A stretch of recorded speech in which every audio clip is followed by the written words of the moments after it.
Salmos, capítulo 46. Deus é o nosso refúgio e a nossa fortaleza, auxílio sempre presente na adversidade.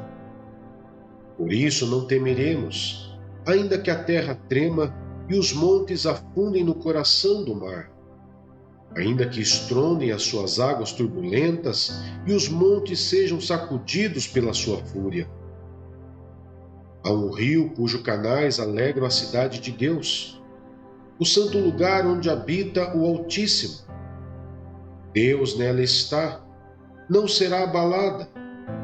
Deus vem em seu auxílio desde o romper da manhã. Nações se agitam, reinos se abalam. Ele ergue a voz e a terra se derrete. O Senhor dos Exércitos está conosco. O Deus de Jacó é a nossa torre segura. Venham, vejam as obras do Senhor, seus feitos estarrecedores na terra. Ele dá fim às guerras até os confins da terra, quebra o arco e despedaça a lança, destrói os escudos com fogo. Parem de lutar, saibam que eu sou Deus. Serei exaltado entre as nações, serei exaltado na terra. O Senhor dos Exércitos está conosco. O Deus de Jacó é a nossa torre segura. Salmos, capítulo 47. Batam palmas vocês, todos os povos. Aclamem a Deus com cantos de alegria, pois o Senhor Altíssimo é temível, é o grande Rei sobre toda a terra. Ele subjugou as nações ao nosso poder, os povos colocou debaixo de nossos pés, e escolheu para nós a nossa herança, e o orgulho de Jacó a quem amou. Deus subiu em meio a gritos de alegria, o Senhor em meio ao som de trombetas. Ofereçam música a Deus, cantem louvores. Ofereçam música ao nosso Rei, cante louvores. Pois Deus é o Rei de toda a terra. Cantem louvores em harmonia e arte. Deus reina sobre as nações. Deus está assentado em seu santo trono. Os soberanos das nações se juntam ao povo do Deus de Abraão, pois os governantes da terra pertencem a Deus. Ele é soberanamente exaltado. Hebreus, capítulo 8. O sumo sacerdote de uma nova aliança.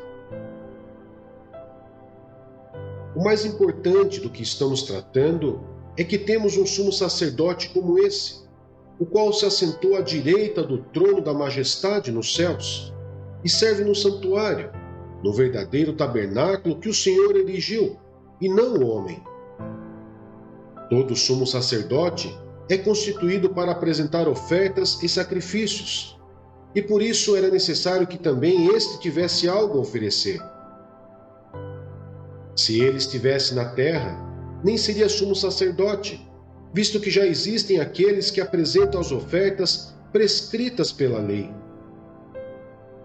Eles servem num santuário que é cópia e sombra daquele que está nos céus, já que Moisés foi avisado quando estava para construir o tabernáculo. Tenham cuidado de fazer tudo segundo o modelo que lhe foi mostrado no monte. Agora, porém, o ministério que Jesus recebeu é superior ao deles, assim como também a aliança da qual ele é mediador é superior à antiga, sendo baseada em promessas superiores. Pois se aquela primeira aliança fosse perfeita, não seria necessário procurar lugar para outra. Deus, porém, achou o povo em falta e disse: Estão chegando os dias, declara o Senhor, quando farei uma nova aliança com a comunidade de Israel e com a comunidade de Judá. Não será como a aliança que fiz com seus antepassados, quando os tomei pela mão para tirá-los do Egito, visto que eles não permaneceram fiéis à minha aliança. Eu me afastei deles, diz o Senhor. Esta é a aliança que farei com a comunidade de Israel depois daqueles dias, declara o Senhor. Porei minhas leis em sua mente e as escreverei em seu coração. Serei o seu Deus e eles serão o meu povo. Ninguém mais ensinará ao seu próximo, nem o seu irmão, dizendo: conheça o Senhor, porque todos eles me conhecerão, desde o menor até o maior. Porque eu lhes perdoarei a maldade e não me lembrarei mais dos seus pecados. Chamando nova esta aliança, ele tornou antiquada a primeira, e o que se torna antiquado e envelhecido está a ponto de desaparecer. Cântico dos Cânticos, capítulo 8. A quem dera você fosse meu irmão, amamentado nos seios de minha mãe. Então, se eu o encontrasse fora de casa, eu o beijaria, e ninguém me desprezaria. Eu o conduziria e o traria à casa de minha mãe, e você me ensinaria. Eu lhe daria vinho aromatizado para beber, o néctar das minhas romãs. O seu braço esquerdo esteja debaixo da minha cabeça, e o seu braço direito me abrace.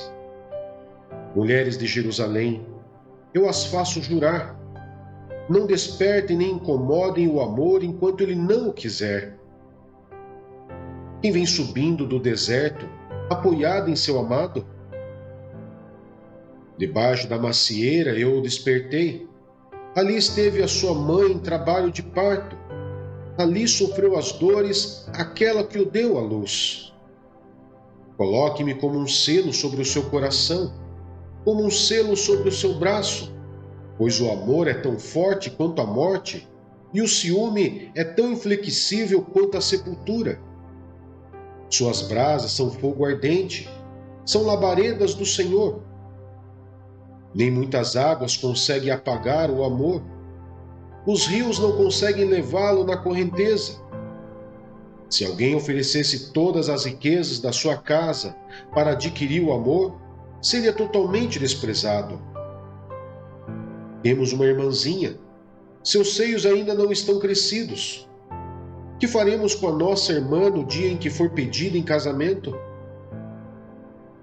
Se ela for um muro, construiremos sobre ela uma torre de prata. Se ela for uma porta, nós a reforçaremos com tábuas de cedro. Eu sou um muro, e meus seios são as suas torres. Assim me tornei aos olhos dele, como alguém que inspira paz. Salomão possuía uma vinha em Baal-Amon. Ele entregou a sua vinha a arrendatários. Cada um devia trazer pelos frutos da vinha 12 quilos de prata. Quanto à minha própria vinha, essa está em meu poder. Os 12 quilos de prata são para você, ó Salomão, e 2,5 quilos são para os que tomaram conta dos seus frutos. Você, que habita nos jardins, os amigos desejam ouvi-la. Deixe-me ouvir a sua voz. Venha depressa, meu amado, e seja como uma gazela ou como um cervo novo saltando sobre os montes cobertos de especiarias. Números, capítulo 10. As cornetas de prata. O Senhor disse a Moisés: faça 2 cornetas de prata batida, a fim de usá-las para reunir a comunidade e para dar aos acampamentos o sinal para partirem.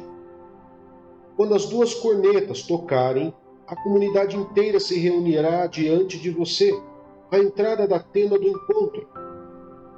Se apenas uma tocar, os líderes, chefes dos clãs de Israel, se reunirão diante de você. Quando a corneta der um toque de alerta, as tribos acampadas a leste deverão partir. Ao som do segundo toque, os acampamentos do lado sul partirão.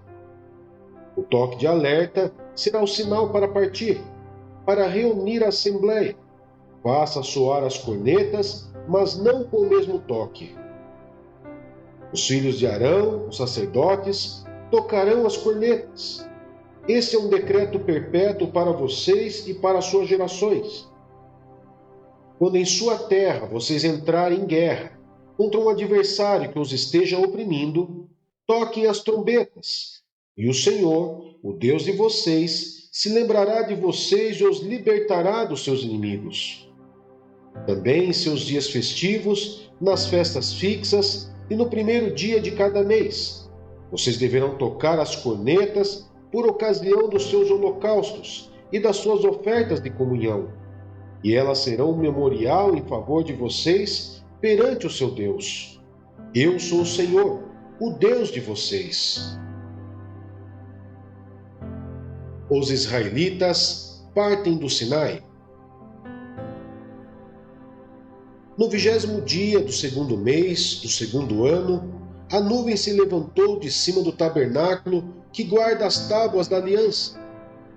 Então os israelitas partiram do deserto do Sinai e viajaram por etapas, até que a nuvem pousou no deserto de Parã. Assim partiram pela primeira vez, conforme a ordem do Senhor anunciada por Moisés. Os exércitos do acampamento de Judá partiram primeiro, junto à sua bandeira. Naasson, filho de Aminadab, estava no comando. Natanael, filho de Zuar, comandava os exércitos da tribo de Issacar. E Eliabe, filho de Elon, chefiava os exércitos da tribo de Zebulon. Quando o tabernáculo era desmontado, os gersonitas e os meraritas o carregavam e partiam.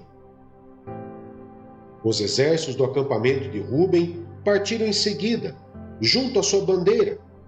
Elisur, filho de Sideur, estava no comando. Selumiel, filho de Zurizadai, comandava os exércitos da tribo de Simeão. E Elisaf, filho de Deuel, chefiava os exércitos da tribo de Gade.